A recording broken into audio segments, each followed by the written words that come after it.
Alright, boys, we are back in the trailer. We're back on YouTube. Got the GoPro to set up everything. Kind of reminds me of when I first started my self-improvement videos in the channel. And it feels good to do this again and really get into the long term. Because I think personally, it's where I specialize in terms of overall content. Because I feel like for the short form videos, some of them I can do okay, then some aren't the greatest. But when it comes to this, I really love doing this. So,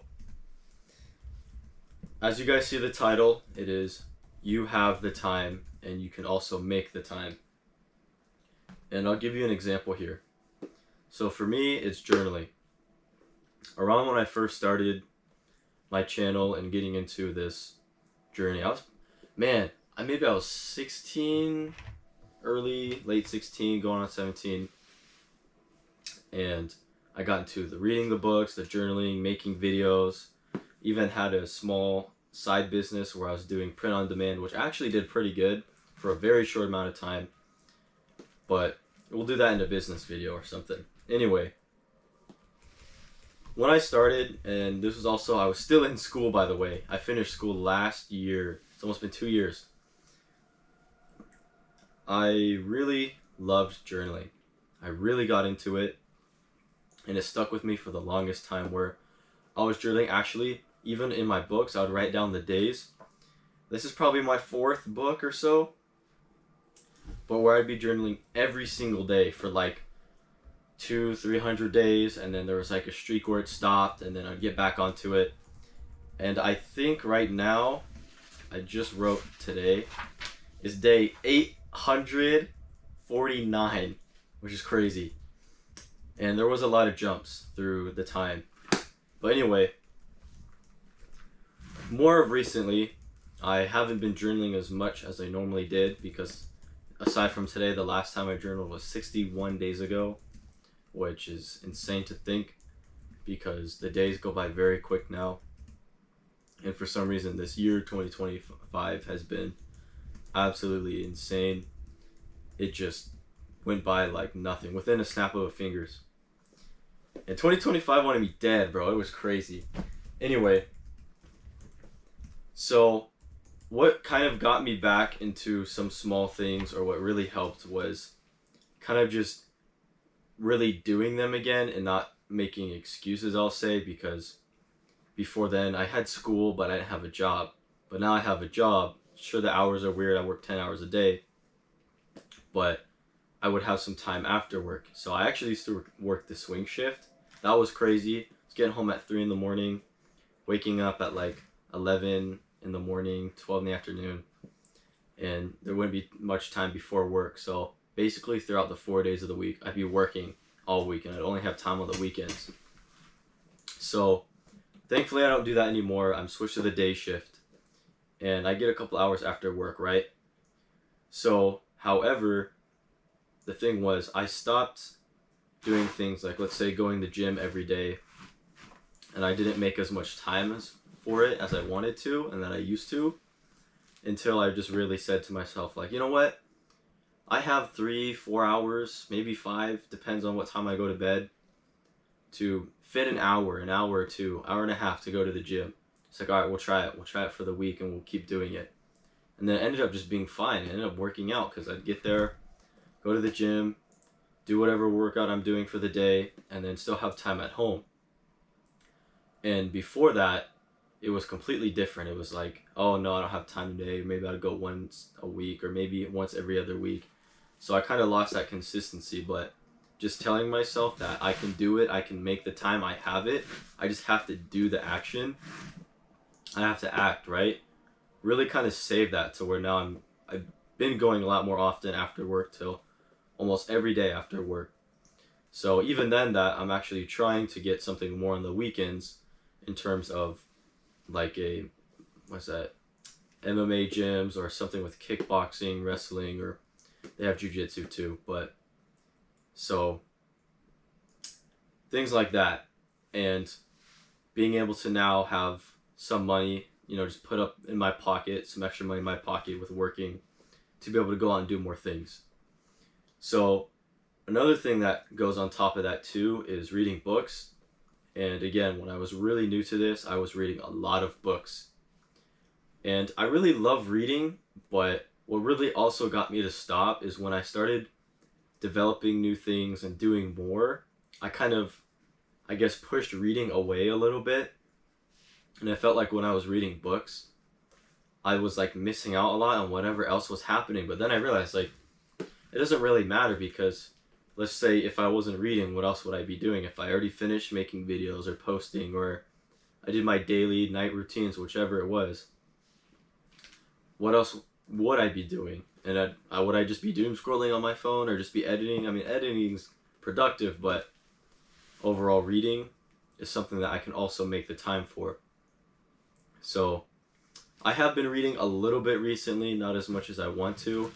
So that going forward, saying that my plan is to have, especially on the weekends, have a lot more time. I can start reading on the weekends, maybe on some of my lunch breaks at work or after work, go to the gym, get home, take a shower, eat my dinner, whatever, and then the time I have left, can put some time into editing, read a book for 30 minutes, an hour, journal for the night, and then call it good. So I think that also getting back into those habits and those things like, oh, you don't have to do all the self-improvement stuff. You don't have to journal or read books or do all these things that maybe some of the influencers say to be successful and be. I understand that. I get some people really don't want to do it and it may or may not help you get to your success. But for me personally, and I know it's like that for others too, but me personally, reading and journaling is very beneficial to me, and especially journaling. They actually say when you journal, and people who generally do journaling, they actually tend to be a lot smarter, and it really helps with your ways of thinking and actually like kind of putting out what's on your mind onto paper and then reading it again. So it really actually helps you build a connection within yourself, and also if other people read your books or whatever you're writing down, it's pretty cool too. So it's also like another influence. So although it's kind of like, I guess reading, you could say the same thing.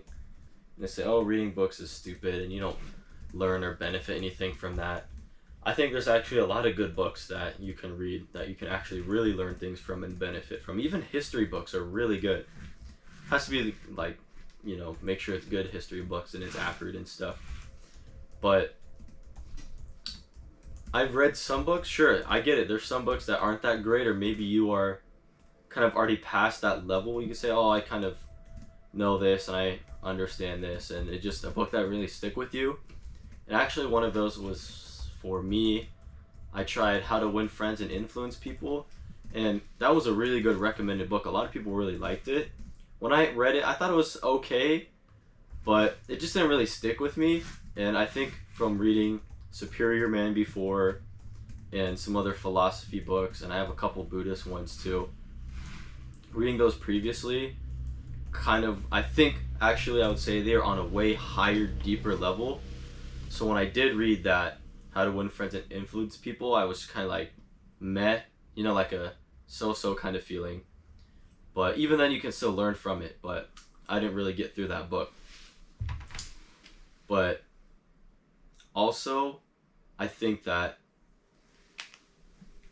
when you're reading or journaling, especially whether you do it at home or I like to go places and do it, or especially when I was journaling a lot, whether if I was at school or it was outside of school, I just go find somewhere, I'd go park and it'd be like a scenic view. I'd start journaling or reading a book. Man, it was so nice, especially like I would love to do it in cafes. I haven't really gone to a cafe to journal or read a book, but that would be really nice. But it's a lot better than just being on your phone. Maybe, like I said, if you're editing or if you're doing something productive or maybe it's a part of your business, I think that's really good. That's really good for you. But if it's like just kind of garbage, you're not really doing anything, then I think you would get a lot more from reading a book or journaling than you would doing whatever it is on your phone that may not be as productive, or something that you don't really like doing, but it's just something maybe that you really enjoy for fun, or maybe just to kind of kill time. But for me, time's very valuable. And sometimes I go a little crazy when I'm running out of time. I'll say, like, I'll get off work, I'm like, shit, it's already time for bed. And I feel like I could have got so much more done. So, once, I guess, the next step, when you make the time for those things maybe you really enjoy doing that you want to get back into, is that, I guess, that consistency on staying on it. Sure, things come up, but for me, what helps is when I get back into it and I consistently do it, it just kind of keeps rolling. So, let's say with journaling, things happen every day. So the kind of journaling I would do, they say, oh, there's gratitude journaling. That is very, like, I think that gets very stale very quickly. But for my type of journaling was all of my thoughts, what I was thinking about, what I want to make, what I want to create, what I love seeing or consuming, or what I love doing, and just kind of like a level of thought that with gratitude journaling, you're just kind of more like, oh, I'm grateful for this, I'm grateful for which. It's still very good, but there's only so many things. But versus with the other journaling, it's kind of like you're writing your own biography. It's endless. Because like I was saying, things happen every day. You're always thinking of more things. And it could even be experiences too. So that's kind of what my journaling would be. Be things from the day of, the day before, the future, last week, last month, last year. It could be any of that stuff. And I think that's what really at least helped me keep going. It's just really thinking about that and living every day. Even let's say you like to journal at night, right? For example. So before you have the journaling time, whatever, when you just say before you go to bed, the time before that, the time space you have, just do what, like, bro, live the moments the best you absolutely can so you have a lot to write about later. Maybe it's something you can write about for days. Maybe it's I don't know, something that you just thought of. Maybe it could be a story you're thinking about. Maybe you want to write a small book or something. It could be any of that stuff. Or it could be like a goal, a passion. It could be something that, like a trip, like you want to have plans to go somewhere, go on a trip, or let's say a vacation or something. Write about it too, because it really helps you open your mind to more, I guess, options, availabilities, and maybe you say, I want to go here, and what's about this place? Why do I want to go here? Then you're like, oh, wait a minute, what about the food, and what kind of hospitality and stuff, and the kind of things I can see. But I guess when you keep that consistency, maybe if there's a third step that I can think of, is kind of what I thought about and had a little bit was, I guess, why keep journaling, why keep going, and if there's a point where it's like you really are done. Maybe I could see that with reading, unless you get some really good books that keep you going and you really find the kind of books you really enjoy and the kind of things that I guess are attractive to you. And so maybe there's that, because a lot of people are really, like, I know some people who read like freaking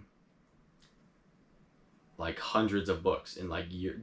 There's like this one guy, he, like, I think he's read 4,000 books or something, and it's crazy. And he had a really good quote saying he's lived 4,000 lives or more lives of people who haven't read books. It's a very interesting story. I don't remember entirely, but so there's something like that. There's really good book readers, and then there's also really good writers, like journalists. People love to journal, and I guess it's something like, if you hit that point where you're like, okay, what next? Why do I keep journaling? I've been doing really good. I've been journaling for, let's say, 300 a year straight, right?